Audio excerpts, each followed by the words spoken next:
see those moms with those babies looking all happy in the audience? Guess what? They're going to go home and they're going to have diapers to change and dishes to wash and people to cook for.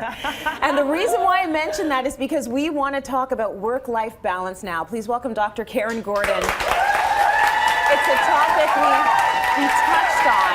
Yeah, we get so much buzz around it, right? Yeah, well, a lot of buzz around it. And you know, when we talk about a topic and everyone's on Twitter and everyone's in our Facebook talking about it, we think to ourselves, you know what, let's talk about this again. Right. Let's get into it a little bit because a lot of us are dealing with it. A lot of us are in it right now. So do you believe in work-life balance? Do you believe there can be? I feel like you have to go through seasons. I don't know if you can have it all the time. I find that there's waves. We talked about this, I think, the last time, and I really liked how you said it as well. Like, I don't think you can have it consistently, but I think you can definitely have snapshots of it for sure. For sure. Yeah. Okay, so on Facebook, a lot of the moms and the parents that weighed in, and just people, not necessarily even parents, saying, you know, working full time is tough. Meal planning is essential. I need help. You know, they're looking forward to hearing some of your tips. Working 7 days a week, looking after a 4-year-old and an aging parent, so that sandwich generation. Right. Super tough. And some people have said, you know, you've got to be really good about the planning of the meals, cleaning up a little bit every day, so that at the end of the week you don't have that huge load. But we thought we would send it to you to give us maybe some tips that we might be able to follow to achieve a little bit more balance in our lives, because it's important and it's essential So to important. enjoying your life day by day. Yeah. Having some semblance of sanity going And on. not only how well we feel and our own happiness, but our relationship, it affects our parenting. So out of curiosity, I'm going to look to my audience for a second. Put your hand up if you would say you actually feel balanced. Oh my gosh, not one hand. Hey, and let's give a round of applause for the 2 people that put their hands up. That's beautiful.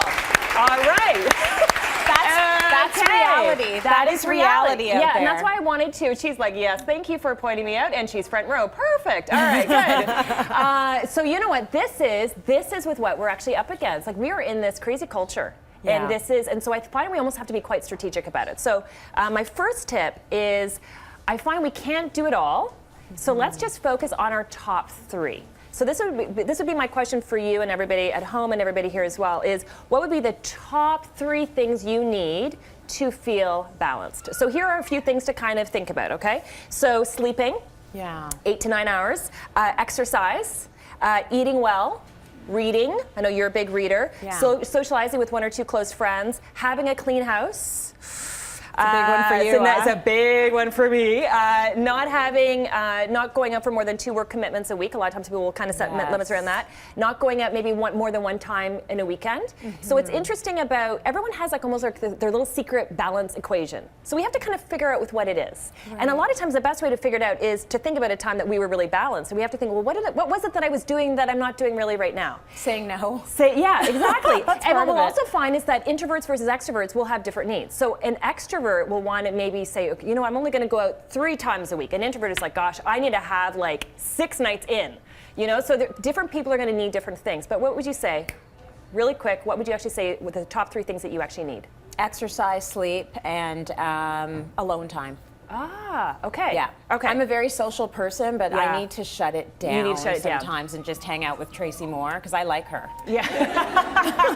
And that's a good thing. Yeah. And that's a good thing. I find for me, I need my sleep, man. I need my 8 or 9 hours. I need a clean house, and I need to eat well. If I have those 3 things, I'm going to be okay. Everything else can kind of be a bit crazy, but those are the top 3 for me. So the idea is that we all have to kind of figure out what are our secret little equations. Okay, so that's number 1. Number 2 is once we actually have those kind of like that top 3, then we start saying no to the other stuff. And I often say, if you want balance, you have to set boundaries. If you're going to set boundaries, you have to say no. And I know for a lot of women, we struggle with that, but we got to keep our eye on the prize. Like, when we actually say no to all this other stuff that's not really that important to us, we are going to be 1 step closer to balance. I find I fool myself into thinking those things that are not that important are important, and in the moment they feel very important. Yeah. So I actually really lean on my husband a lot to edit me.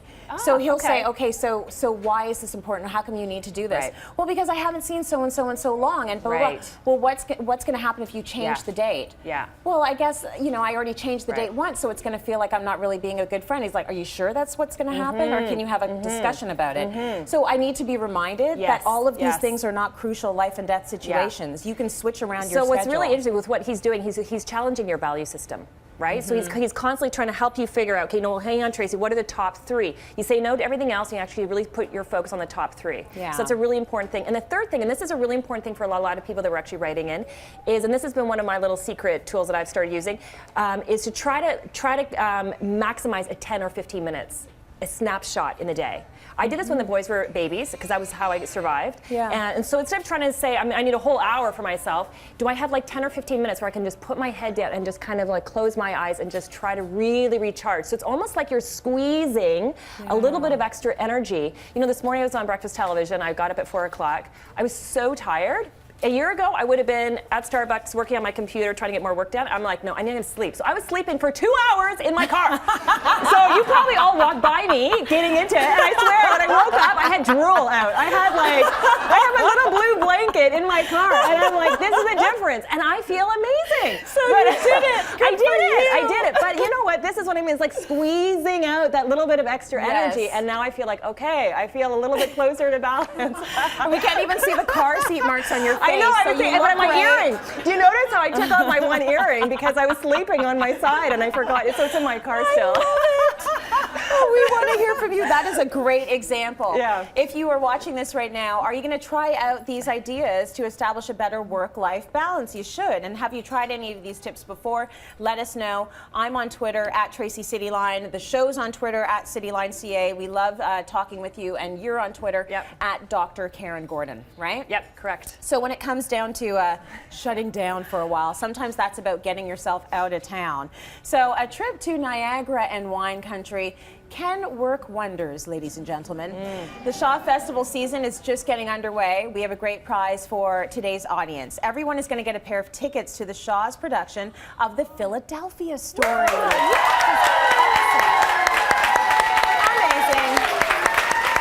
And we actually want to take one person away. So we are going to draw for a weekend for 2 in Niagara-on-the-Lake, which includes tickets, accommodations at the Prince of Wales Hotel, and wine tastings. That's happening after the show. Good luck!